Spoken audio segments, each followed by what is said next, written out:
Korea ನಾಯಕ Kim Jong Un ತನ್ನ ಉತ್ತರಾಧಿಕಾರಿಯನ್ನ ಘೋಷಿಸಿದ್ದಾರೆಯೇ?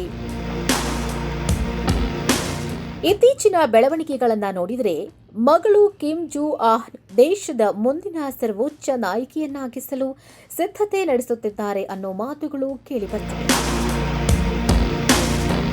ಉತ್ತರ ಕೊರಿಯಾದ ಸರ್ಕಾರಿ ಮಾಧ್ಯಮ KCNA ಜೂ ಆಹ್ನ್ ಸ್ನೈಪರ್ ರೈಫಲ್ ಧರಿಸಿ ದಾಳಿ ನಡೆಸುತ್ತಿರುವ ಚಿತ್ರಗಳನ್ನು ಬಿಡುಗಡೆ ಮಾಡಿದ್ದು, ಇದು ಅಂತಾರಾಷ್ಟ್ರೀಯ ಚರ್ಚೆಗೆ ನಾಂದಿ ಹಾಡಿದೆ. ಕಿಮ್ ಜಾಂಗ್ ಉನ್ ಇತ್ತೀಚೆಗಷ್ಟೇ ಸೇನಾ ಅಧಿಕಾರಿಗಳಿಗೆ ಹೊಸ ಪೀಳಿಗೆಯ ಸ್ನೈಪರ್ ರೈಫಲ್ಗಳನ್ನು ಪರಿಚಯಿಸಿದ್ರು.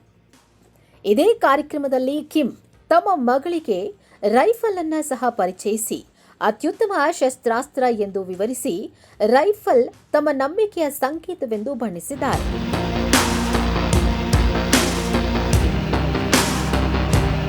ಉತ್ತರ ಕೊರಿಯಾದ ಆಡಳಿತ ಪಕ್ಷ ವರ್ಕರ್ಸ್ ಪಾರ್ಟಿ ಆಫ್ ಕೊರಿಯಾ ಪ್ರಧಾನ ಕಚೇರಿಯಲ್ಲಿ ನಡೆದ ಸಭೆಯಲ್ಲಿ Kim academy of defence science ತಯಾರಿಸಿದ ಅತ್ಯಾಧುನಿಕ ರೈಫಲ್ಗಳನ್ನು ಸೇನಾ ಅಧಿಕಾರಿಗಳಿಗೆ ವಿತರಿಸಿದರು. ಈ ಪ್ರಕ್ರಿಯೆಯಲ್ಲಿ ಕಿಮ್ ಅವರ ಮಗಳು ಜೂ ಆಹ್ನ ತನ್ನ ತಂದೆಯಂತೆ ಚರ್ಮದ ಜಾಕೆಟ್ ಧರಿಸಿ ಶೂಟಿಂಗ್ ರೇಂಜ್ನಲ್ಲಿ ಭಾಗವಹಿಸಿದ್ರು. ಈ ದೃಶ್ಯಗಳು ಕಿಮ್ ಮಗಳಿಗೆ ನೀಡುವ ಪ್ರಾಮುಖ್ಯತೆಯನ್ನ ತೋರಿಸುತ್ತೆ. ಈ ಹಿಂದೆ ಆಕೆಯನ್ನ ಸರಳವಾಗಿ ಮಗಳು ಅಂತ ಕರೀತಾ ಇದ್ದ ಸರ್ಕಾರಿ ಮಾಧ್ಯಮಗಳು ಈಗ ಆಕೆಯನ್ನ ಗೌರವಾನ್ವಿತ ಪುತ್ರಿ ಎಂದು ಸಂಬೋಧಿಸುತ್ತಿರುವುದು ಗಮನಾರ್ಹ ವಿಷಯ. ಇನ್ನು ದಕ್ಷಿಣ ಕೊರಿಯಾದ ರಾಷ್ಟ್ರೀಯ ಗುಪ್ತಚರ ಸೇವೆ ಜೂ ಆಹ್ನ್ ಈಗಾಗಲೇ ತನ್ನ ಉತ್ತರಾಧಿಕಾರ ತರಬೇತಿಯನ್ನ ಪೂರ್ಣಗೊಳಿಸಿದ್ದು, ಅಧಿಕೃತ ಸ್ಥಾನಮಾನ ಅಂತಿಮಗೊಳಿಸುವ ಹಂತ ತಲುಪಿದ್ದಾರೆ ಅಂತ ಹೇಳುತ್ತೆ.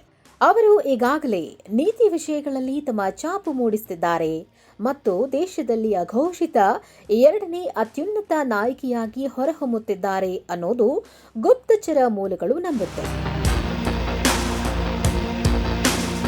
ಮತ್ತೊಂದೆಡೆ ಕಿಮ್ ಜಾಂಗ್ ಉನ್ ಅವರ ಸಹೋದರಿ ಕಿಮ್ ಯೋ ಜಾಂಗ್ ಕೂಡ ಕಾರ್ಯಕ್ರಮದಲ್ಲಿ ಭಾಗವಹಿಸಿ ರೈಫಲ್ ಪಡೆದರೂ ಆಕೆಯನ್ನ ಪಕ್ಷದ ಕೇಂದ್ರ ಸಮಿತಿಯ ಸಾಮಾನ್ಯ ವ್ಯವಹಾರಗಳ ಇಲಾಖೆಯ ನಿರ್ದೇಶಕಿ ಎಂದು ಗುರುತಿಸುವ ಮೂಲಕ ಆಕೆಯ ಅಧಿಕಾರ ವ್ಯಾಪ್ತಿಯನ್ನ ಸ್ಪಷ್ಟಪಡಿಸಿದೆ.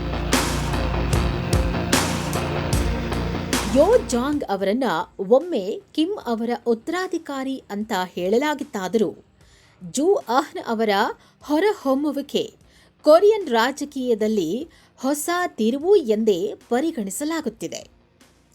ಕಿಮ್ ಇಲ್ ಸುಂಗ್ ಸ್ಥಾಪಿಸಿದ ಸಾಮ್ರಾಜ್ಯವನ್ನ ಜೂ ಆಹ್ನ್ ವಹಿಸಿಕೊಂಡ್ರೆ ಕಿಮ್ ಕುಟುಂಬದಿಂದ 4ನೇ ತಲೆಮಾರಿನ ನಾಯಕಿಯಾಗಿ ಇತಿಹಾಸವನ್ನ ನಿರ್ಮಿಸಲಿದ್ದಾರೆ. ಕಿಮ್ ಜಾಂಗ್ ಉನ್ ಅವರ ಹೆಜ್ಜೆಗಳನ್ನು ಸಕ್ರಿಯವಾಗಿ ಅನುಸರಿಸುತ್ತಿರುವ ಮಿಲಿಟರಿ ಮೆರವಣಿಗೆಗಳು ಮತ್ತು ಕ್ಷಿಪಣಿ ಉಡಾವಣೆಗಳಲ್ಲಿ ಭಾಗವಹಿಸುತ್ತಿರುವ ಜೂ ಆಹ್ನ್ ಮುಂಬರುವ ದಿನಗಳಲ್ಲಿ ದೇಶದ ರಾಜಕೀಯದಲ್ಲಿ ಪ್ರಮುಖ ಪಾತ್ರ ವಹಿಸುವ ಸಾಧ್ಯತೆ ಇದೆ ಎಂದು ವಿಶ್ಲೇಷಕರು ಹೇಳುತ್ತಿದ್ದಾರೆ.